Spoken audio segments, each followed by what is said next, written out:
Hello friends. आज हम class 10th का नया चैप्टर लेके आए हैं, human I and the colourful world. ठीक है, इस चैप्टर को हमने 2 या 3 पार्ट्स के अंदर डिवाइड किया है। ठीक है, पहला पोर्शन हमारा ह्यूमन आई के लिए रहेगा और लास्ट वाला पोर्शन रहेगा वो हमारा जो भी बाकी कल फिनोमिनास हैं, लाइट के एप्लीकेशंस हैं, रिफ्रैक्शन रिफ्रैक्शंस, उनके इंटरेस्टिंग फिनोमिनास रहेंगे। तो ह्यूमन आई भी है, वो ह्यूमन आई के अंदर भी हमारे ऑप्टिक्स से रिलेटेड भी फिनोमिनास रहते हैं। तो आप जो इसके प्रीवियस लेक्चर है रिफ्लेक्शंस ऑफ लाइट और रिफ्रैक्शन ऑफ लाइट, दोनों लेक्चर्स आपको संजीव सर ने काफ़ी अच्छे से करवाए हैं।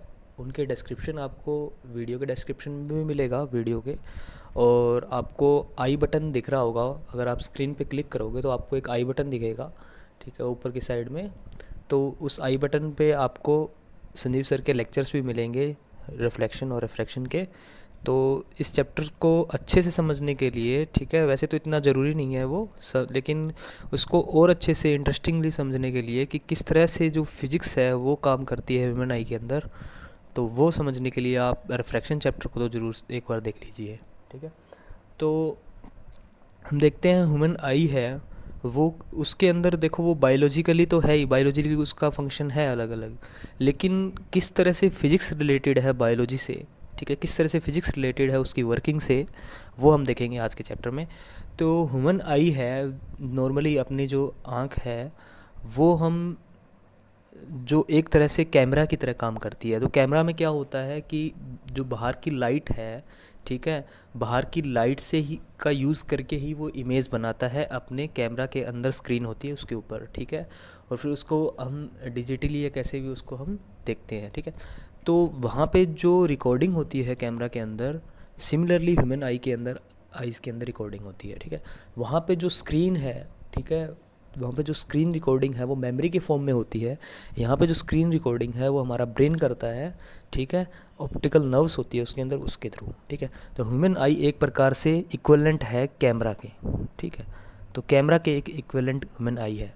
अब देखते हैं कि ह्यूमन आई के जो इसके अंदर पार्ट्स हैं वो कौन कौन से पार्ट्स हैं और वो उसके क्या क्या काम है। ठीक है, तो सबसे पहले जो हमारी ह्यूमन आई है वो एक प्रकार से इस तरह से स्फेरिकल शेप की है।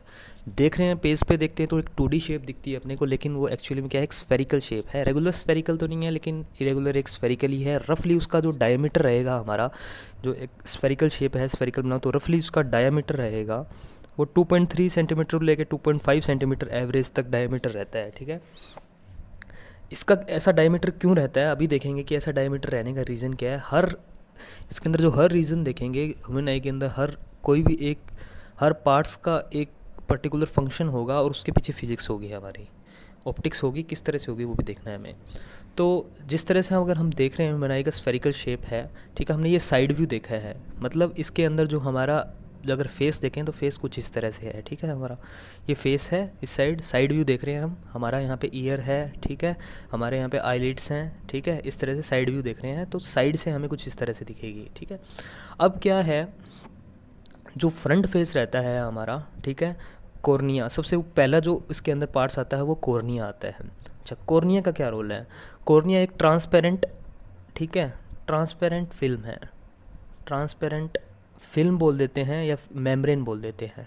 ठीक है, ट्रांसपेरेंट मेम्ब्रेन है। ये क्या काम है इसका, ट्रांसपेरेंट मेम्ब्रेन जो अपने आई के आगे सबसे पहले ट्रांसपेरेंट मेम्ब्रेन है, प्रोटेक्ट, सब पहला एप्लीकेशन तो इसका प्रोटेक्ट करता है, बाहर की कोई भी चीज़ है उससे अपनी आई को प्रोटेक्ट करता है।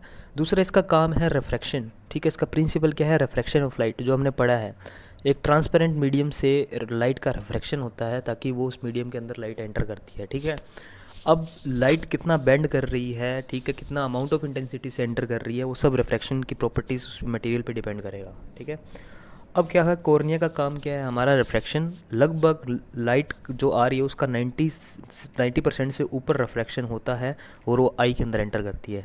ठीक है, अच्छा, आई के एंटर करते ही यहाँ पे जो, अब क्या होता है यहाँ पे, तो ये हमारा ये जो वाला पार्ट तो हमने बता दिया, ये कॉर्निया होता है। ठीक है, अब क्या है, यहाँ पे क्या होता है, यहाँ पे ये इंटरनल ऑर्गन्स हैं, आई के इंटरनल ऑर्गन्स हैं। ठीक है, ये काफ़ी इंपॉर्टेंट है।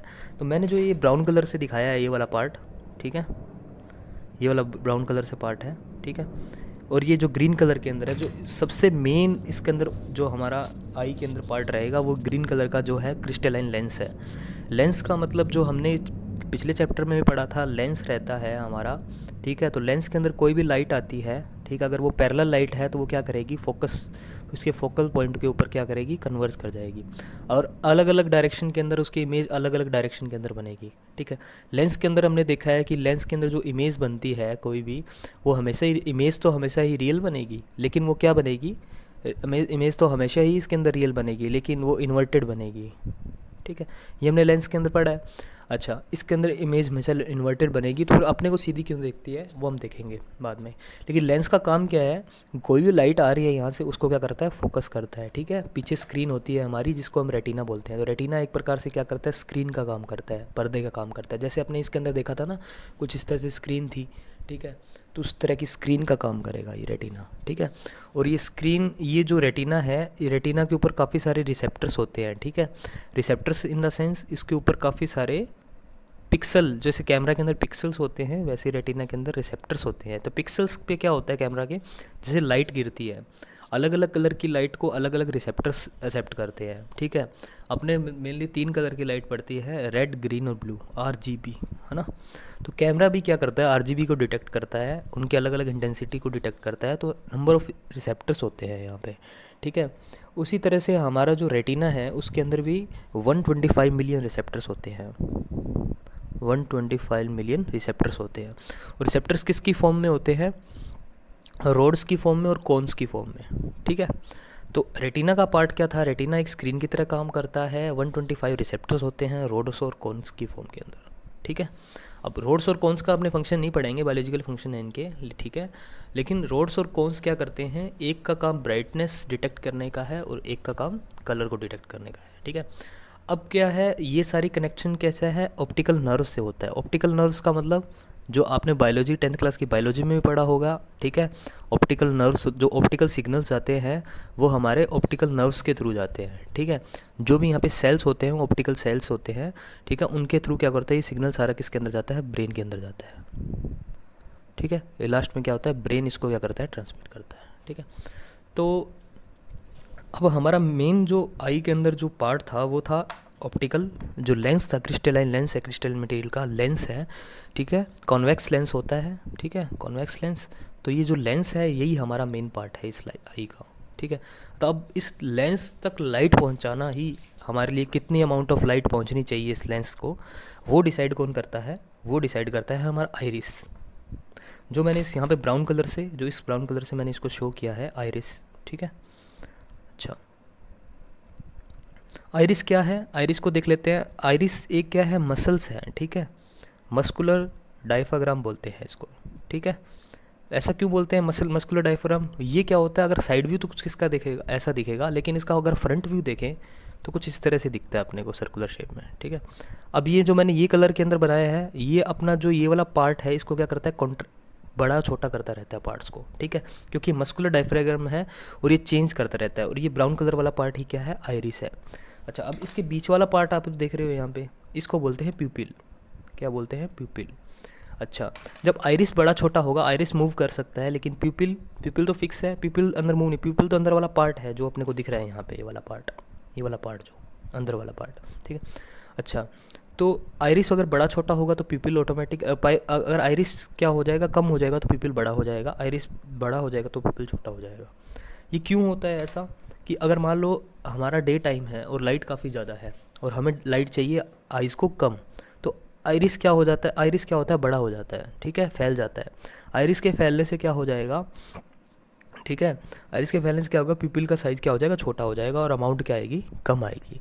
तो डे टाइम में क्या होता है, डे टाइम में जो प्यूपिल का साइज़ है वो कम हो जाता है, ठीक है। और अगर नाइट टाइम देखें, ठीक है, जिस टाइम लाइट कम है उसमें प्यूपिल का साइज़ क्या होता है, बड़ा हो जाता है। आप ऑब्जर्व भी कर सकते हैं किसी दूसरे की आंख के अंदर देख के, कि अगर मान लो डे टाइम है तो जो उसके अंदर ब्लैक वाला पोर्शन है, ठीक है, वो हमारा क्या होगा, छोटा होगा। और अगर लाइट किसी नाइट टाइम है, जिस टाइम लाइट कम है उस टाइम में जो ये वाला पार्ट है वो क्या हो जाएगा, ऑटोमेटिकली बड़ा हो जाएगा। ऐसा क्यों, क्योंकि लाइट का जो अमाउंट है वो कितना पहुँचना चाहिए लेंस तक, ठीक है, वो डिसाइड करता है ये अपना आइरिस मसल्स। आइरिस मसल्स अगर फैल जाएगी तो पिपिल छोटा हो जाएगा, आइरिस मसल कम हो जाएगी तो पिपिल ये बड़ा हो जाएगा, ठीक है। तो हमारी अमाउंट ऑफ लाइट डिसाइड करता है ये आइरिस, ठीक है। काफ़ी इंपॉर्टेंट पार्ट हो गया इसका ये। इसके बाद क्या होता है, जो क्रिस्टलाइन लेंस का पोर्शन आया आगे, लाइट पहुंची वहाँ तक, पीपल ने डिसाइड की। अच्छा एक चीज़ और, पीपल हमेशा ब्लैक कलर का क्यों दिखता है हमें, वाई पीपल लुक्स ब्लैक। तो ऐसा ब्लैक कलर क्यों दिखता है हमें, रीज़न, इसका रीज़न ये है कि अगर कोई भी ऑब्जेक्ट है हमारा, यही फिजिक्स है कि अगर कोई भी ऑब्जेक्ट है, मान लो ये, इसके ऊपर मैंने कोई लाइट डाली, ठीक है, अगर ये टोटल की टोटल लाइट रिफ्रैक्शन कर गई या ट्रांसमिट कर गई, जिसको हम ट्रांसमिशन बोलते हैं, ठीक है, और ये क्या हुई, लाइट हमने फॉल करवाई, ठीक है, लाइट फॉल, और ये टोटल ट्रांसमिट करके जीरो रिफ्रैक्शन हुआ इसके अंदर कोई पार्ट रिफ्रैक्ट नहीं हुआ। इसका मतलब जो हमें ये ऑब्जेक्ट दिखेगा, ठीक है, ये हमें ब्लैक कलर का दिखेगा, डार्क दिखेगा, ठीक है। तो इसके अंदर जो आइरिस, जो अगर कोई लाइट इसके अंदर एंटर कर रही है तो पीपल पार्ट से जो लाइट का जो रिफ्लेक्शन है, रिफ्लेक्शन यहाँ पे क्या हो जाएगा, जीरो हो जाएगा, ठीक है, रिफ्लेक्शन जीरो रिफ्लेक्शन के केस में क्या होता है, हमें जो ऑब्जेक्ट है वो डार्क दिखता है, ब्लैक दिखता है, ठीक है। कि जो भी आपने अगर वाइट कलर की कोई चीज़ देखोगे तो वाइट कलर क्यों दिखती है हमें, ठीक है, ज़्यादा ब्राइटनेस क्यों दिखती है, वाइट कलर क्यों दिखती है, क्योंकि उसके ऊपर लाइट जो गिर रही है वो टोटली रिफ्लेक्ट हो रही है, ठीक है। तो जितनी ज़्यादा रिफ्लेक्ट होगी उतनी ज़्यादा हमें क्या होगी, वो ब्राइट दिखेगी, ठीक है, वाइट की तरफ शिफ्ट करेगी, ठीक है। तो इसलिए तो जो हमारे प्लेन मिरर्स होते हैं वो 100% रिफ्लेक्ट करते हैं, इसलिए हमें वो ब्राइटनेस, अगर प्लेन मिरर को हम देखें तो कितना ब्राइट दिखता है वो अपने को, ठीक है। तो जितना ऑब्जेक्ट ब्राइट दिख रहा है इसका मतलब उसके अंदर उसकी रिफ्लेक्टिविटी ज़्यादा है, ठीक है, और जितना हमें डार्क दिख रहा है, ठीक है, जितना हमें डार्कनेस की तरफ शिफ्ट कर रहा है उसका मतलब उसकी रिफ्लेक्टिविटी कम है, ट्रांसमिशन ज़्यादा है। सिमिलरली क्योंकि सारी लाइट आई के अंदर जा रही है, यहाँ से ट्रांसमिशन है पूरा का पूरा, रिफ्लेक्शन बिल्कुल कम है, इसलिए पिपिल हमें ब्लैक कलर का दिखता है। इसके बाद अगर हमारी सारी लाइट लेंस की तरफ चली गई तो अब देख लेते हैं सारा फिनोमेना। लाइट आई सबसे पहले, ठीक है, लाइट आई, कॉर्निया के थ्रू क्या हुई, 90% से ऊपर रिफ्रैक्शन हुआ सॉरी, अंदर एंटर करने के बाद में ये बाहर अपने को आइरिस मिला। आइरिस का काम है बड़ा छोटा होना ताकि पिपिल का साइज़ बड़ा छोटा हो अकॉर्डिंग टू लाइट जितना हमें चाहिए, ठीक है। उसके बाद उसके बड़े छोटे होने से पिपिल के अंदर से लाइट चली गई, वो पहुंची लेंस तक, ठीक है। पिपिल के अंदर हमें ब्लैक कलर दिखता है, पिपिल कलर ब्लैक कलर का इसलिए दिखता है क्योंकि टोटल लाइट अंदर चली गई है हमारी, ट्रांसमिट होगी, ठीक है। टोटल लाइट अंदर चली गई लेंस के अंदर, तो लेंस का कौन सा है, कॉन्वेक्स लेंस है। कॉन्वेक्स लेंस का काम क्या है, ये जो इमेज है वो इमेज बनाएगा यहाँ पे हमारी, कोई भी लाइट आई है उसकी इमेज हमारे कहाँ बना के दे देगा, इसकी स्क्रीन के ऊपर, और रेटिना हमारा एज स्क्रीन काम करता है, इसके ऊपर हमारी इमेज बनेगी। तो यहाँ पर क्या होता है, रोड्स और कोन सेल्स होते हैं, रोड्स और कोन सेल्स क्या करेंगे, ऑप्टिकल नर्व से कनेक्टेड होते हैं, ठीक है, ऑप्टिकल नर्व से कनेक्टेड होते हैं तो वो सारा ब्रेन के साथ कनेक्टेड होता है। इमेज हमारी क्या बनेगी, इन्वर्टेड और रियल बनेगी और छोटी बनेगी इमेज। तो ब्रेन का काम होता है उस इन्वर्टेड को इरेक्ट करना, सीधा करना, और इन्वर्टेड इमेज को सीधा करना, और डिमिनिश साइज़ की इमेज बनी है, छोटी बनी है, उसको क्या करना, लार्ज कर देना। तो ये सारा काम किसका है, ब्रेन हमारा इंटरप्रेट करता है सारा कुछ ऑप्टिकल नर्व्स के अकॉर्डिंग, ऑप्टिकल मैसेज जाता है हमारे पास, ठीक है। अब क्या है, हमारा फंक्शनिंग कुछ इस तरह से आई का, ठीक है। अब यहाँ पे दो लिक्विड होते हैं, उन दोनों का ध्यान रखना। लिक्विड कहते हैं प्रोटेक्टिव लिक्विड होते हैं, क्योंकि ये सारे के सारे ऑर्गन्स हैं, ठीक है, डैमेज ना हो, ठीक है, इतना सारा लाइट्स वगैरह आ रही है, ठीक है, ठीक है। तो हर टाइप की लाइट आती है इसके अंदर, एंटर करती है। तो जो हमारे इसके अंदर लिक्विड्स होते हैं, या इस लेंस के बाद वाला पार्ट और रेटिना से पहले वाला पार्ट, उसके बीच में जो लिक्विड होता है उसको विट्रस लिक्विड बोलते हैं, ठीक है, ठीक है, उसको विट्रस ह्यूमर बोलते हैं, लिक्विड बोल देते हैं, ठीक है, विटिस होमर बोलते हैं। और जो यहाँ पे पार्ट होता है, जो आइरिस से पहले और कॉर्निया के बाद का जो ये वाला पार्ट है, इस पार्ट के अंदर जो लिक्विड होता है उसको हम बोलते हैं एक्वस ह्यूमर बोलते हैं। ये भी लिक्विड रहता है, ठीक है। तो ये भी लिक्विड है एक, और ये भी एक लिक्विड है। ये लिक्विड प्रोटेक्शन के लिए ही होते हैं हमारे, ठीक है। अच्छा, एक चीज़ फाइनल, यहाँ पे जो जहाँ से ये ऑप्टिकल नर्व जाती है हमारे ब्रेन, तो ये वाला जो स्पॉट है, ठीक है, उसको हम बोलते हैं डार्क स्पॉट। ऐसा क्यों, क्योंकि अगर लाइट सारी कलेक्शन होने के बाद में अगर रेटिना जो ये वाला पार्ट है, जितना बचा हुआ जो वाला ये वाला इनर मेम्ब्रेन है, अगर इस पे गिरा तो ये रेटिना है, इमेज फॉर्मेशन दे देगा। लेकिन अगर इस पार्ट पे अगर बाई चांस गिर गया हमारा, तो यहाँ पे कोई भी सिग्नल, या क्योंकि इस पार्ट में रेटिना नहीं है हमारा, टोटल नर्व्स हैं, ठीक है। तो रेटिना से नर्व्स कनेक्टेड हैं, क्योंकि रेटिना के ऊपर रोड्स और कोन्स होते हैं। अगर उन पे लाइट गिरेगी तभी हमारा मैसेज सिग्नल जाएगा पिक्सल के फॉर्म में, ठीक है। अब लेकिन यहाँ अगर गिरी तो क्या होगा, डार्क स्पॉट है, तो वहाँ पे हमारा कोई इमेज फॉर्मेशन नहीं होगा, तो इसलिए डार्क स्पॉट बोलते हैं। यहाँ पे कोई हमें दिखेगा नहीं इमेज फॉर्मेशन। अच्छा, तो ये तो हुआ इसका पार्ट्स और इसका हर पार्ट का फंक्शनिंग और टोटल फंक्शन इसका। इन दोबारा से बता देता हूँ मैं, ये हमारा साइड व्यू है आई का। टोटल लाइट अगर आती है तो कॉर्निया के थ्रू जाती है। कॉर्निया एक ट्रांसपेरेंट मीडियम है जिससे 90% रिफ्रैक्शन होता है, लाइट अंदर एंटर करती है। इसके बाद लिक्विड आता है हमारा एक्वस ह्यूमर। एक्वस ह्यूमर से जाने के बाद में वहाँ पे क्या होता है, जो मैंने ब्राउन कलर के अंदर दिखाया है वो क्या है, आइरिस मसल्स हैं।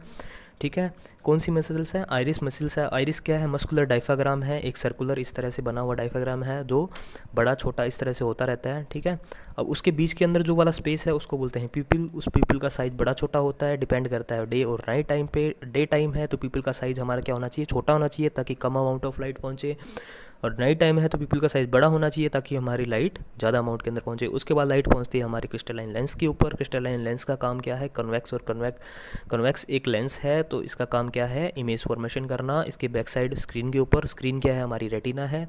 इमेज फॉर्मेशन कैसी होती है, रियल होती है, इन्वर्टेड होती है, डिमिनिश साइज़, छोटा साइज़ होता है। तो अगर जो हमारी प्रॉब्लम्स है कि अगर वो इन्वर्टेड इमेज है और डिमिनिश साइज़ है तो उसको हमें क्या करना है, सीधा करना है वह इमेज को, और हमें इमेज को एक्चुअल साइज़ है वो देखना है। तो वो ब्रेन हमारा काम करता है क्योंकि रेटिना कनेक्टेड होता है नर्व सेल से, और वो नर्व सेल किससे कनेक्टेड होती है, ब्रेन से। ठीक है, तो रेटिना पे जो मैसेज पहुंचता है वो रोड्स और कोन सेल्स से पहुंचता है। रोड्स और कोन सेल्स कितने होते हैं, टोटल 125 मिलियन होते हैं रेटिना में। और इनका काम क्या है, इनका काम लाइट को डिटेक्ट करना और ब्राइटनेस को डिटेक्ट करना in the form of pixels. ठीक है, और लेंस कनेक्टेड होता है सिलियरी मसल्स से। एक चीज़ बताना भूल गए थे, जो लेंस यहाँ से कनेक्टेड होता है, जैसे ये वाला पोर्शन है तो ये सिलियरी मसल्स होती है। सिलियरी मसल्स का क्या फंक्शन है, अब हम नेक्स्ट जो सब टॉपिक पढ़ेंगे वो पढ़ेंगे हम पावर ऑफ अकोमोडेशन। आई का पावर ऑफ अकोमोडेशन, उसमें सिलियरी मसल्स का काफ़ी इंपॉर्टेंट रोल है कि सिलियरी मसल्स वैसे तो होल्ड करती है इस लेंस को, तो सिलियरी मसल्स का काम होल्ड करना ही नहीं है, और भी काम है, वो देखेंगे हम अभी पावर ऑफ अकोमोडेशन में। बाकी मैं डार्क स्पॉट का भी बता दिया कि डार्क स्पॉट का क्या फंक्शनिंग है। ठीक है, तो हम देख रहे हैं टोटल का टोटल इसके अंदर फिजिक्स ही है। ठीक है, हर किसी का पार्ट फिजिक्स का ही काम कर रहा है। जैसे कैमरा के अंदर आपने देखा होगा, जैसे पीपल और आइरिस के अंदर क्या होता है, कैमरा के अंदर क्या होता है, वो जो आगे की साइड हम देखेंगे तो उसका अपर्चर क्या होता है, बड़ा और छोटा होता रहता है कम कैमरा का अपर्चर। ठीक है, वो अकॉर्डिंग टू लाइट अपने सेट भी करते हैं फंक्शंस के अंदर, है ना, तो वो अपर्चर की तरह ही काम कर रहे हैं यहाँ पे। ठीक है, अब हम आई का ही एक सब हेडिंग है, ठीक है, पावर ऑफ एकोमोडेशन, वो देख लेते हैं। पावर ऑफ एकोमोडेशन मैंने बताया था कि सिलियरी मसल्स हैं, उनका रोल है पावर ऑफ एकोमोडेशन का। ठीक है, तो सिलियरी मसल्स का पावर ऑफ एकोमोडेशन से किस तरह से रोल है वो देखते हैं। पावर ऑफ एकोमोडेशन का मतलब ये हुआ कि जो हमारा लेंस है, ठीक है, लेंस हमारा एडजस्ट होता है, मतलब लेंस हमारा फिक्स नहीं होता। जैसे हमने ऑप्टिकल लेंसेज की बात की थी तब हमने क्या कहा था, उसकी शेप फिक्स कर दी थी, तो क्योंकि वो ग्लास से बना होता है, ग्लास को वेरिएबल नहीं कर सकते। लेकिन ये क्रिस्टलाइन मटेरियल का बना होता है और वो फिक्स शेप का नहीं होता, वो अपनी शेप क्या आता है, चेंज करता रहता है। तो सबसे पहली बात, जो हमने लेंस इसके अंदर आई लेंस है हमारा, वो क्या है, वेरिएबल है। ठीक है, वो फिक्स नहीं है, वो वेरिएबल है, वो बड़ा छोटा हो रहा है। और उसको वेरिएबल कौन कर रहा है, वो कर रही है सिलियरी मसल्स। कौन कर रही है, सिलियरी मसल्स। ठीक है, अच्छा, सिलियरी मसल्स जो इससे अटैच है कुछ इस तरह से, वो क्या करती है, उसके दो काम हैं। ठीक है, मतलब उसके दो एक्सट्रीम चीज़ें हैं कि या तो सिलियरी मसल्स क्या करेगी, पूरी की पूरी रिलैक्स हो जाएंगी। ठीक है, या कि पूरी की पूरी रिलैक्स हो जाएगी, या पूरी की पूरी क्या हो जाएगी, कॉन्ट्रैक्ट हो जाएगी। ठीक है, कॉन्ट्रैक्ट हो जाएगी। अच्छा, तो रिलैक्स का मतलब ये हुआ कि रिलैक्स होने का मतलब ये हुआ कि रिलैक्स होते ही जो लेंस उसके साथ अटैच है वो क्या हो जाएगा, वो जो नॉर्मल है बिल्कुल, ठीक है, जो अगर नॉर्मल लेंस अगर हम देखें तो उससे भी पतला हो जाएगा। ठीक है, तो रिलैक्स का मतलब क्या हुआ, जो हमारा लेंस है वो क्या हो जाएगा, थिन हो जाएगा। आई लेंस क्या हो जाएगा, थिन हो जाएगा। और कॉन्ट्रैक्ट होने का मतलब वो स्ट्रेच होने लगेगा। स्ट्रेच होने लगेगा तो जो हमारा लेंस है वो क्या हो जाएगा, थोड़ा सा मोटा हो जाएगा। ठीक है, तो क्योंकि वो कॉन्ट्रैक्ट हो गया, पहले क्या था, वो रिलैक्स था। ठीक है, रिलैक्स था तो वो थिन हो रह गया, और जो कॉन्ट्रैक्ट हुआ तो ये लेंस क्या हो गया, थोड़ा सा शेप के अंदर मोटा हो गया। ठीक है, कुछ इस तरह से, और ये यहाँ पे क्या हो गया, थिन हो गया जब रिलैक्स था। ठीक है, और कॉन्ट्रैक्ट था। तो इस तरह से सिलियरी मसल्स का रिलैक्स होना और कॉन्ट्रैक्ट होना दोनों किस तरह से जो लेंस का शेप है उसको चेंज कर देते हैं। ठीक ठीक है। अब लेंस का शेप चेंज होने से क्या होगा, लेंस का शेप चेंज होने से हमारे जो फोकल पॉइंट है, फोकस पॉइंट है, ठीक है, और इमेजेस फॉर्मेशन है वो पूरा का पूरा बदल जाएगा, ठीक है। जैसे कि हमने अगर रिफ्रैक्शन चैप्टर देखा होगा, मैंने आई बटन में लिंक भी दिया है, संजीव सर ने पढ़ाया भी है इसको काफ़ी अच्छे से। तो रिफ्रैक्शन पार्ट के अंदर आपका जो ये लेंस रहता है, लेंस के अंदर अगर मान लो आपका ऑब्जेक्ट यहाँ पे है कहीं, ठीक है, इन्फिनिटी पे ऑब्जेक्ट है, तो इन्फिनिटी पे वाला ऑब्जेक्ट इमेज कहाँ बनाएगा, फोकस पे बनाएगा। अब धीरे धीरे ऑब्जेक्ट को मैं क्या करता हूँ, पास लेके आता हूँ उसके, धीरे धीरे पास लेके आऊँगा तो इमेज अपनी क्या होगी, अलग अलग बनेगी। अब एक पॉइंट क्या होगा, फोकस पे क्या होगा, हमारी फोकस पे इमेज फोकस पे ही बनेगी, ठीक है, सॉरी फोकस पे पॉइंट हमारी इन्फिनिटी पे बनेगी, ठीक है।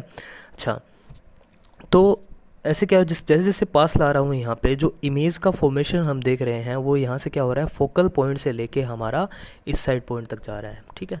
मतलब अब इमेज को इन्फिनिटी से, सॉरी ऑब्जेक्ट को इन्फिनिटी से फोकस तक लेके आने में जो इमेज है हमारी फोकस से इन्फिनिटी तक जा रही है, क्योंकि फोकस पे इमेज इन्फिनिटी पे बनेगी और इन्फिनिटी पे इमेज फोकस पे बनेगी, है ना। तो इमेज का हमारा शिफ्ट कहाँ से है, अगर ऑब्जेक्ट का शिफ्ट हमारा यहाँ से है, इमेज का शिफ्ट यहाँ से यहाँ है, ठीक है। समझने की बात यह है कि जैसे जैसे हम ऑब्जेक्ट को पास लेके आएंगे तो हमारी इमेज है उतनी दूर बनेगी, ठीक है, इमेज उतनी दूर बन रही है। तो इमेज दूर बन रही है और इसका मतलब हमारी जो स्क्रीन है, यहाँ पे जो स्क्रीन है इसको भी हमें मूव कराना पड़ेगा। लेकिन आई में हमारी क्या दिक्कत है, आई में ये प्रॉब्लम है कि जो हमारी स्क्रीन है वो तो फिक्स है रेटिना के फॉर्म में, ठीक है, स्क्रीन को तो मूव करा नहीं सकते।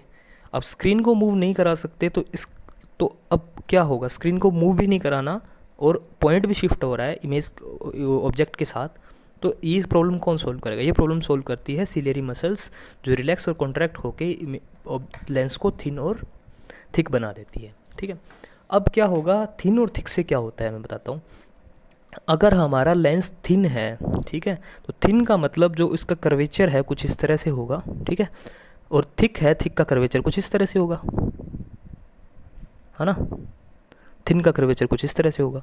अगर थिन का देखें तो थिन का अगर इमेजिनरी सर्कल बनाएं थिन के उससे कर्वेचर से, तो उसका जो रेडियस है जिसको हम फोकस पॉइंट बोलते हैं, फोकस, वो फोकस क्या होगा, बढ़ेगा। तो इसका मतलब जो थिन लेंस होते हैं उनका फोकस पॉइंट, फोकल पॉइंट क्या होता है, फोकल लेंथ क्या होता है, ज़्यादा होता है। थिक लेंस के अंदर अगर हम इमेजिनरी सर्कल एज्यूम करें तो उस थिन वाले लेंस से छोटा होगा, तो इसका मतलब उसकी रेडियस कम होगी, उसका फोकल लेंथ क्या होगा, कम होगा। इसका मतलब जो हमारे कॉन्ट्रैक्ट करने के बाद में जो हमारा थिक लेंस है, थिक लेंस का फोकल लेंथ कम हो जाएगा और थिन लेंस का फोकल लेंथ बढ़ जाएगा।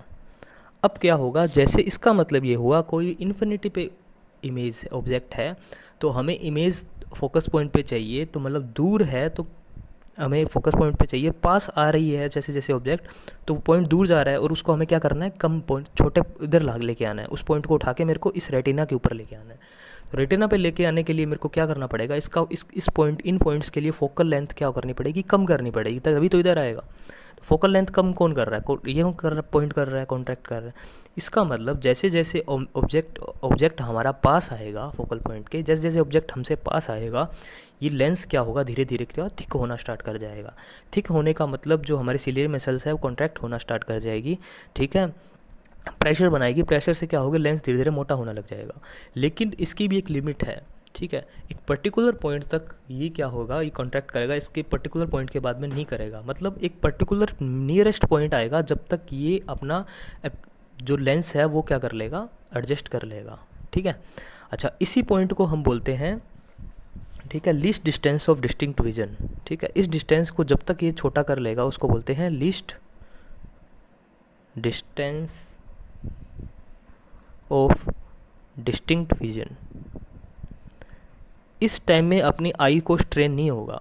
लेकिन अगर इससे भी कम ऑब्जेक्ट अगर हम देखना हो, उस मिनिमम डिस्टेंस से भी अगर कोई अगर आंख के पास ऑब्जेक्ट ले आए तो हमारा इस लेंस पे प्रेशर ज़्यादा पड़ेगा और हमें क्या होगा, स्ट्रेन आएगा अपनी आंखों के ऊपर, देख रहे हो, क्योंकि अब आई इससे ज़्यादा तो नहीं कर सकता, अब करने की कोशिश करेगा तो कॉन्टैक्ट ज़्यादा करेगा तो अपनी आंखों में क्या आएगा, स्ट्रेन आएगा, हमें एक स्ट्रेन महसूस होगा, ठीक है, तो अनकंफर्टेबल होंगे। तो उस एक मिनिमम पॉइंट जिसको हम बोलते हैं least distance of distinct vision, उस पॉइंट से अगर पास लेके आएंगे तो हमें क्या होगा, एक स्ट्रेन महसूस होगा, ठीक है। उसी least distance of distinct vision के पॉइंट्स को, जो मिनिमम पॉइंट होगा वो अलग अलग पर्सन्स के अंदर अलग अलग होता है। एक नॉर्मल पर्सन के अंदर वो 25 सेंटीमीटर होता है, ठीक है। 25 सेंटीमीटर इन द सेंस कि 25 सेंटीमीटर से अगर कम डिस्टेंस पे अगर आप रख के देखो प्रैक्टिकली, 25 सेंटीमीटर से कम डिस्टेंस वाली अगर आप कोई ऑब्जेक्ट देख रहे हो, और अगर आप एक नॉर्मल अडल्ट हो, अगर आप कोई ऑब्जेक्ट देख रहे हो तो आपको वो अनकंफर्टेबल दिखेगा, साफ क्लियर नहीं दिखेगा पहली बात, और पास लाने की कोशिश करोगे तो आप अनकंफर्टेबल होगे, स्ट्रेन आएगा आंखों में,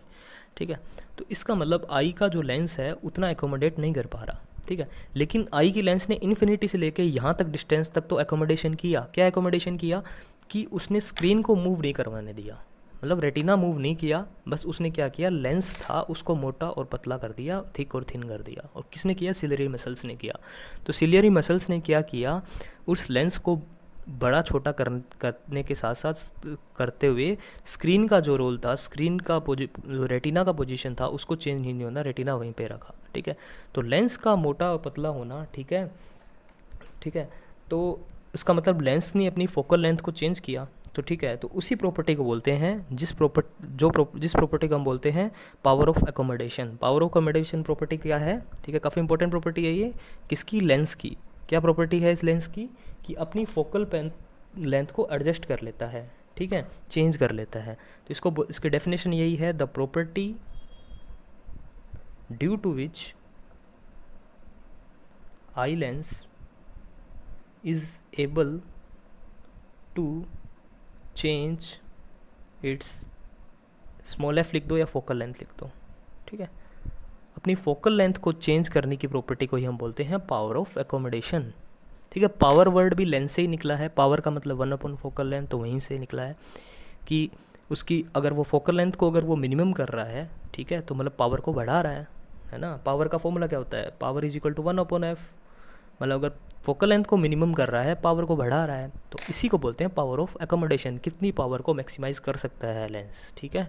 और वो करता कौन है, सिलियरी मसल्स करती है, रिलैक्स और कॉन्ट्रैक्ट होने से वो थिन और थिक करती है। और इस तरह से मैंने फंक्शनिंग बताया किस तरह से list distance of distinct vision से लेके इन्फिनिटी तक हमें क्या करती है, इमेजेस शो कर देती है, ठीक है। और हमारे स्क्रीन भी शिफ्ट नहीं होती, मतलब हमारा रेटिना भी फिक्स वहीं पे रहता है, ठीक है। तो कितना जो इसके ऊपर भी फिजिक्स है कि जो हमारा जो एक प्रॉब्लम आई हमें कि हम रेटिना को शिफ्ट नहीं कर सकते, लेकिन उस प्रॉब्लम को सोल्व किसने किया, लेंस की प्रॉपर्टीज़ थे उससे, ठीक है। तो लेंस की प्रॉपर्टीज़ जो कि फोकल लेंथ को डिसाइड कर रही है, लेंस का शेप, वो शेप क्या हो रहा है अब वेरिएबल है, ठीक है। वो शेप वेरिएबल होने के कारण अब क्या हो रहा है, हमारा फोकल लेंथ चेंज हो रहा है। अब हम क्या कर सकते हैं, दूर की चीज़ और पास की चीज़ भी आराम से देख सकते हैं 25 सेंटीमीटर तक, लेकिन 25 सेंटीमीटर से कम क्या होगा, इस कॉन्ट्रैक्ट जो कर रही है उसकी भी एक लिमिट आ जाएगी। उस लिमिट से अगर अब कम इमेज लेके आओगे तो ये ज़्यादा कॉन्ट्रैक्ट करेगी, हमारी आइज पे स्ट्रेन आएगा, है ना।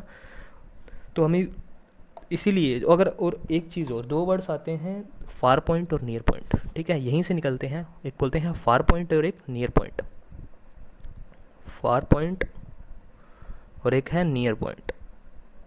फार पॉइंट क्या चीज़ है, फार पॉइंट वो जहाँ तक एक नॉर्मल आई दूर तक देख सकती है। जो जो अपने न्यूमेरिकल्स में यूज़ करेंगे फार पॉइंट, जो इन्फिनिटी लेंगे, इसका मतलब हम इन्फानाइट डिस्टेंस वाली चीज़ को भी अपनी आई आराम से देख सकती है। तो इसलिए फार पॉइंट क्या होता है, इन्फिनाइट ही लेके मानते हैं अपने, ठीक है। नियर पॉइंट क्या होता है कि एक नॉर्मल आई के अंदर जो अपन नियर जो ऑब्जेक्ट देख सकते हैं, कितना पास देख सकते हैं, 25 सेंटीमीटर, ठीक है। तो वो 25 सेंटीमीटर क्या है, एक नियर फिक्स पॉइंट है। तो दोनों फिक्स हैं। जब भी न्यूमेरिकल सोल्व करेंगे फार पॉइंट इन्फिनिटी लेंगे और नियर पॉइंट क्या लेंगे, 25 सेंटीमीटर लेंगे, ठीक है।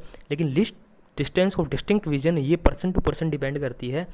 नॉर्मल पर्सन में 25 सेंटीमीटर होती है, ठीक है। अडल्ट में जाओगे तो 25 सेंटीमीटर से ऊपर होती है। तो अगर आप एज बढ़ाओगे तो ये, अगर एज बढ़ेगी तो ये डिस्टिंक्ट विजन है, लिस्ट डिस्टिंक्ट विजन ये घटेगा, बढ़ेगा, है ना, ये भी बढ़ेगा। जैसे कि अगर आप एज अगर बढ़ा दे 50 ईयर से बड़े वाले जो पर्सन्स हैं, ठीक है, ज़्यादा के पर्सन्स हैं, उनके क्या होगा, जो ये आपको 25 सेंटीमीटर के बजाय आपको ये 100 सेंटीमीटर, 50 सेंटीमीटर से 100 सेंटीमीटर तक मिलेगा। इसका मतलब ये हुआ कि वो ज़्यादा डिस्टेंस तक भी ढंग से नहीं देख पाएंगे, ठीक है। तो इसलिए उनको सही करने के लिए हम क्या करते हैं, दूसरे जो अपने ग्लासेस पहनते हैं, ठीक है, स्पेक्स पहनते हैं, तो उनका जो उनके अंदर भी अगर नेक्स्ट चैप्टर्स के अंदर हम वही देखेंगे नेक्स्ट चैप्टर में कि उनके ऊपर भी हम लेंस का यूज़ करके किस तरह से जो हमारा लेंस का फंक्शन है उसको हम ईजी कर देंगे, ठीक है। तो किस तरह से वो हमें हेल्प करेगा, ठीक है, जो हमारा पॉइंट्स हैं वो रेटिना पे ही बने, ठीक है। तो list distance of distinct vision का यही रोल है, ठीक है, कि वो अलग अलग पर्सन टू पर्सन वो चेंज होता रहता है। अगर हम इन्फेंट की बात करें, बच्चों की बात करें, 10 साल तक के बच्चों की बात करें, तो ये डिस्टेंस और कम होता है, उनको 10 सेंटीमीटर तक भी आराम से देख सकते हैं वो, ठीक है। तो क्योंकि जैसे जैसे एज बढ़ेगा तो जो लेंस का जो पावर है, जो लेंस का पावर है वो धीरे धीरे कम होना स्टार्ट हो जाएगा, ठीक है। पावर ऑफ एकोमोडेशन कम होना स्टार्ट हो जाएगा, तो वो ज़्यादा पास की डिस्टेंस को ज़्यादा अच्छे से फोकल पॉइंट पे एडजस्ट नहीं कर पाएगा, इसलिए हमें क्या देखेगा, वो ऑब्जेक्ट्स अपने को देखने में स्ट्रेन आएगा, ठीक है। बाकी फार पॉइंट और नियर पॉइंट फिक्स रहते हैं, ठीक है, 25 सेंटीमीटर और इन्फिनिटी, ठीक है। और हमने देख लिया कि पावर ऑफ एकोमोडेशन है, ठीक है, वो किस तरह से हमारे लिए इम्पोर्टेंट है, ठीक है, फिजिक्स एस्पेक्ट ऑफ व्यू से, ठीक है। और इसी के कारण जो हम क्या कर सकते हैं, एक पर्टिकुलर रेंज के अंदर जो हमारे ऑब्जेक्ट्स हैं उनको आराम से हम देख सकते हैं बिना किसी स्क्रीन को मूव कराए, मतलब बिना किसी रेटिना को मूव कराए, ठीक है। क्योंकि हमारा ये तो फिक्स ही है 2.3 सेंटीमीटर का, इसको तो हम चेंज नहीं कर सकते, ठीक है। चेंज करने का मतलब ये थोड़ी है कि हम इसको बाहर, मतलब अपने बॉडी पार्ट से ही बाहर पॉइंट लगा दें, ऐसा कुछ नहीं हो सकता। इसलिए हमारी एक प्रॉब्लम आई और उस प्रॉब्लम को सोल्व किया पावर ऑफ एकोमोडेशन ने, फिजिक्स ने, ठीक है। इसके बाद हम देखते हैं कि जो हमने रोड्स और कोन सेल्स की बात की थी, तो रोड्स और कोन सेल्स थे जो रेटिना के ऊपर थे, वो हमें किस तरह से कलर्स को और ब्राइटनेस को डिटेक्ट करते हैं वो थोड़ा सा देख लेते हैं। तो अगर कलर विजन्स की बात करें, ठीक है, और ये हमारे आज का वीडियो का लास्ट हेडिंग भी है, तो कलर विजन जो हमें अलग अलग कलर्स को हम डिटेक्ट कर पाते हैं, ठीक है। तो मैंने बताया था जो रेटिना होती है, स्क्रीन होती है, तो रेटिना के ऊपर क्या हो रहा है, काफ़ी सारे रिसेप्टर्स होते हैं, ठीक है। बताया भी था 25 मिलियन के आसपास जो रिसेप्टर्स होते हैं हमारे, ठीक है। तो 125 मिलियन, तो 125 मिलियन रिसेप्टर्स किस तरह से, ठीक है, हमें कलर विजन्स देते हैं वो हमें देखना है। तो जैसे हमारे जो रिसेप्टर्स रहते हैं, तो मैंने बताया भी था रिसेप्टर्स हमारे दो पार्ट्स में जो मेनली डिवीजन है जिनका, रोड सेल्स और कोन सेल्स, ठीक है। तो रोड्स और कोन्स भी बोल देते हैं उनको। तो रोड्स इसलिए बोलते हैं उनकी वो रोड की शेप के अंदर होते हैं, और कोन्स इसलिए बोलते हैं वो कोन की शेप के अंदर होते हैं, ठीक है। अच्छा, अब क्या है, रोड सेल्स का जो काम रहता है, रोड सेल्स का जो काम रहता है हमारा, वो रहता है ब्राइटनेस डिटेक्ट करने का, ठीक है। अब क्या रहता है कि हमारी डे टाइम के अंदर और नाइट टाइम के अंदर अलग अलग ब्राइटनेस रहती है। बाकी इन जनरल भी अगर रूम के अंदर जाए डार्क रूम में तो डार्क रहता है हमारा, ठीक है, तो ब्राइटनेस अलग हो जाती है। तो ब्राइटनेस चेंज होने से तो हमारे रोड सेल्स हैं वो अलग अलग मैसेज सिग्नल को अलग अलग तरीके से डिटेक्ट करते हैं। तो जो नंबर ऑफ रोड्स रहती है, नो रोड सेल्स रहते हैं, अगर उस पर जितनी ज़्यादा लाइट्स पड़ेगी तो उसी हिसाब से वो मैसेज क्या करेंगे, ब्रेन तक पहुँचाएंगे, ठीक है, नर्व्स के थ्रू, ठीक है। अच्छा, सिमिलरली कोन्स के अंदर क्या रहते हैं, कोन्स क्या करता है, कलर डिटेक्ट करता है। और हमारे पास जो नेचर के अंदर जो कलर रहते हैं वो 3 बेसिक कलर है, फंडामेंटल कलर्स, हमें पता भी होना चाहिए, RGB, ठीक है, रेड, ग्रीन और ब्लू। तो हमारे पास 3 कलर रहते हैं और 3 ही टाइप के कोन्स होते हैं। तो कोन्स भी हमारे 3 टाइप के हो गए, R टाइप कोन, G टाइप कोन और B टाइप के कोन्स, ठीक है। तो रेड, ग्रीन और ब्लू तीनों कलर्स को डिटेक्ट करने के लिए हमारे कोन सेल्स, ठीक है, एक्टिवेट होंगे, ठीक है। अब क्या है एक चीज़ कि कोन सेल कब एक्टिवेट हो सकते हैं, कोन सेल एक्टिवेट एक ही कंडीशन में होंगे कि रोड सेल्स में 2 केसेस बनेंगे, ब्राइटनेस और डार्कनेस। अच्छा, जब ब्राइट होगा तभी ये एक्टिवेट होंगे। तो एक्टिवेट कब होंगे, ये एक्टिवेट का एक कंडीशन है, नेसेसरी कंडीशन, कि हमारा जो ब्राइटनेस है वो होनी चाहिए। अगर ब्राइटनेस नहीं है तो ये कोन सेल एक्टिवेट नहीं होंगे। इसीलिए जब हम रात को देखते हैं कलर्स का डिफरेंशिएट नहीं कर पाते हैं। क्यों नहीं कर पाते हैं? क्योंकि रात के टाइम में हमारी डार्कनेस होती है, ब्राइटनेस नहीं होती। तो ब्राइटनेस नहीं होंगे तो कोन सेल एक्टिवेट नहीं होंगे, कोन सेल एक्टिवेट नहीं होंगे तो हमें कलर्स डिफरेंशिएट नहीं कर पाएंगे, ठीक है। और रोड सेल्स ब्राइटनेस पे ही डिपेंड करेंगे, ठीक है। अच्छा, तो 125 मिलियन ये सब है, तो इनका अलग अलग पोजीशंस के अंदर ये अलग अलग तरीके से डिस्ट्रीब्यूटेड है, ठीक है। कहीं कुछ लोगों में आपने कलर ब्लाइंडनेस का प्रॉब्लम देखा होगा, ठीक है, कलर ब्लाइंडनेस। अच्छा, कलर ब्लाइंडनेस क्या होता है? कलर ब्लाइंडनेस के अंदर क्या होता है, उन पर्सन्स के अंदर क्या होता है, इन कौन सेल्स में कुछ कौन सेल्स मिसिंग होते हैं। इसका मतलब मान लो किसी पर्सन के अंदर ब्लू कौन सेल मिसिंग है, ठीक है। अब वो क्या करेगा, उनमें ये दो जो रेड और ग्रीन के कॉम्बिनेशंस होते हैं कलर के, वही कॉम्बिनेशन डिटेक्ट कर पाएगा, ब्लू कॉम्बिनेशन वाला कोई कलर डिटेक्ट नहीं कर पाएगा, ठीक है। तो रेड और ग्रीन से मान लो ग्रीन रेड, ठीक है, या फिर ब्राउन, या इन्हीं के कॉम्बिनेशन से लाइट ग्रीन डार्क ग्रीन, ठीक है। तो इस हिसाब से इन्हीं कलर्स को वो क्या कर पाएगा, डिटेक्ट कर पाएगा, ठीक है। ब्लू कलर का कॉम्बिनेशन को डिटेक्ट नहीं कर पाएगा, उसी को बोलते हैं कलर ब्लाइंडनेस। काफ़ी सारे लोगों के अंदर कलर ब्लाइंडनेस का दिक्कत होता है। एक ग्रेट साइंटिस्ट थे जॉन डाल्टन, जिन्होंने एटॉमिक थ्योरी की शुरुआत की थी। एटॉमिक थ्योरी का कॉन्सेप्ट उन्हीं ने दिया था। तो जॉन डाल्टन को भी कलर ब्लाइंडनेस का प्रॉब्लम था। तो काफ़ी सारे लोगों को कलर ब्लाइंडनेस का प्रॉब्लम रहता है, ठीक है। और कुछ लोगों को रोड से रिलेटेड भी प्रॉब्लम्स रहते भी हैं। तो रिसेप्टर्स रहते हैं हमारे, वो रेटिना के ऊपर रहते हैं, और उनका कलर विजन से कुछ इस तरह से रिलेशन होता है, ठीक है। एक इसका एप्लीकेशन देख लेते हैं काफ़ी इंपॉर्टेंट, कि एनिमल्स रहते हैं, एनिमल्स और बर्ड्स रहते हैं, तो उनमें जो कोन्स और रोड सेल्स ह्यूमन से अलग होते हैं, ठीक है, नंबर ऑफ इनका अलग होता है। तो किस तरह से उनको अलग अलग करेक्टरिस्टिक रहती है उनकी। जैसे एग्जांपल लेते हैं हम बीज का, ठीक है। बीज कैटेगरी है, मक्खियाँ या इनके जो भी कैटेगरी है, ब्रॉड कैटेगरी है, उनमें अगर हम देखेंगे कि उनमें जो नंबर ऑफ कोन सेल्स हैं वो बहुत ज़्यादा होते हैं, इंसानों से भी ज़्यादा होते हैं, ठीक है। तो इसका मतलब वो रेड ग्रीन ब्लू के अलावा और कलर्स भी डिटेक्ट कर सकते हैं। वो रेड ब्लू ग्रीन ये कलर कौन से है, ये तो विजिबल है, विजिबल रेंज के अंदर आते हैं। ये यूवी डिटेक्शन भी कर सकते हैं। यूवी का मतलब फ्रीक्वेंसी बहुत ज़्यादा है, उन कलर्स को भी डिटेक्ट कर सकते हैं। तो उनका कलर्स तो अपन बता ही नहीं सकते कि कौन सा कलर होता है यूवी का, लेकिन वो क्या कर सकते हैं, उनके कौन सेल इतने ज़्यादा होते हैं, यूवी रेज को भी डिटेक्ट कर लेते हैं, ठीक है। अच्छा, एक एग्जांपल लेते हैं जैसे कि चिकन्स का, ठीक है। तो चिकन्स क्या करते हैं, चिकन्स अपने देखते होंगे कि वो नाइट टाइम के अंदर, ठीक है, सो जाते हैं और सुबह जल्दी उठ जाते हैं, ठीक है। हमने ये चीज़ नोटिस भी की है कि वो जो सुबह सुबह है जल्दी उठ जाते हैं। इसका रीज़न क्या है, वेकअप इन द अर्ली, ठीक है। ऐसा क्यों? ऐसा इसलिए क्योंकि चिकन्स के अंदर जो रोड सेल्स हैं, कौन से सेल्स, रोड सेल्स कम होते हैं काफ़ी ज़्यादा, ठीक है। अच्छा, अब रोड सेल्स कम होने के कारण, ठीक है, रोड सेल कम हो गए, कौन सेल तो है उनके पास में, लेकिन रोड सेल्स काफ़ी कम है। तो रोड सेल काफ़ी कम होने के कारण क्या होगा, वो ब्राइटनेस क्या होगा, वो ब्राइटनेस को डिटेक्ट करना उनके लिए क्या हो जाएगा, मुश्किल हो जाएगा, ठीक है। तो रात के टाइम में तो ब्राइटनेस बिल्कुल डिटेक्ट नहीं करते, तो इसलिए वो अर्ली क्या हो जाते हैं, रात को क्या होते हैं, सो जाते हैं, ठीक है। इसलिए वो वेकअप अर्ली, इसका मतलब वो जल्दी उठ जाते हैं, क्योंकि जो उनका लाइफ स्पैन रहता है वो सुबह का ही रहता है, जब उनको ब्राइटनेस वो डिटेक्ट कर पाते हैं, क्योंकि रोड्स में काफ़ी कम है, तो काफ़ी ज़्यादा अमाउंट ऑफ लाइट चाहिए डिटेक्ट करने के लिए, कौन उनके पास है, ठीक है। तो इसीलिए हर किसी एनिमल का और बर्ड्स का अलग अलग रीज़न होता है, ठीक है। उनका लाइफ स्पैन किस हिसाब से डिसाइड होता है कलर विजन पे, ठीक है, उनका अलग अलग रीज़न होता है, ठीक है। अच्छा, हमने एक हेडिंग छोटी सी देख लेते हैं, ठीक है। एनसीईआरटी में भी थोड़ा सा दे रखा है उसके बारे में, कि जो इंसानों के अंदर, ह्यूमन बीइंग के अंदर 2 आँख क्यों होती है, 2 आइज़ क्यों होती है, इसका